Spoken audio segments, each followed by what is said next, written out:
অহা 9 এপ্ৰিলত অনুষ্ঠিত হ'ব ৰাজ্যৰ বিধানসভা নিৰ্বাচন আৰু এতিয়া দেখা গৈছে চৌদিশে নিৰ্বাচনৰ কুচকাৱাজ।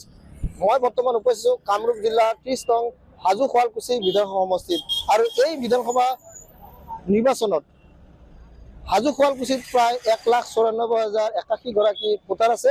এই সমষ্টিটো সম্পূৰ্ণভাৱে নতুন।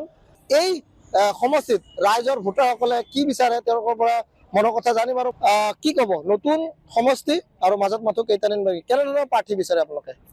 আমাৰ 30 নং শুৱালকুছি হাজো শুৱালকুছি সমষ্টি বিধানসভা সমষ্টি আমি এই সমষ্টিটোত এজন এনেকুৱা ধৰণৰ কেণ্ডিডেট বিচাৰিছোঁ যিজনে আমাৰ ৰাইজৰ সকলো ফালৰ পৰাই উন্নত চিন্তা কৰিব আৰু তেনেকুৱা এজন ব্যক্তি আমি পাইছোঁ আৰু তেখেতৰ কাৰণে আমি সকলো ভোটাৰে একেলগে কাম কৰিবলৈ ওলাই আহিছোঁ। আমি এনেকুৱা এজন বিধায়ক বিচাৰোঁ যে মানে আমাৰ আগৰ বিধায়কজন ডক্টৰ হিমন্ত বিশ্ব শৰ্মাই যেনেকুৱা ধৰণে কাম কৰিছে তেনেকুৱা এজন বিধায়ক বিচাৰোঁ।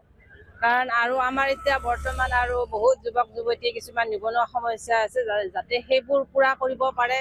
ৰাস্তা পদূলিবোৰ যদি কিবা অলপ আছে সেইখিনিও মানে পূৰা কৰিব পাৰে তেনেকুৱা এজন বিধায়ক বিচাৰোঁ।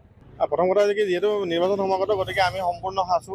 আমি কঁকালত টঙালি বান্ধি লৈছোঁ। আমি এজন যোগ্য প্ৰাৰ্থীকে পুনৰবাৰ চৰকাৰত অহাটো আমি বিচাৰোঁ আৰু সেইমতে আমাৰ যুৱ প্ৰজন্মই হওক বা আমাৰ যিখিনি পুৰণা মানুহেই হওক ভোটাৰ হওক গোটেইখিনিয়ে আমাৰ যিটো উন্নতি সেই আমাৰ অসমৰ উন্নয়নৰ স্বাৰ্থত আকৌ পুনৰবাৰ ভোট দিবলৈ কেনে সাজু হৈছে।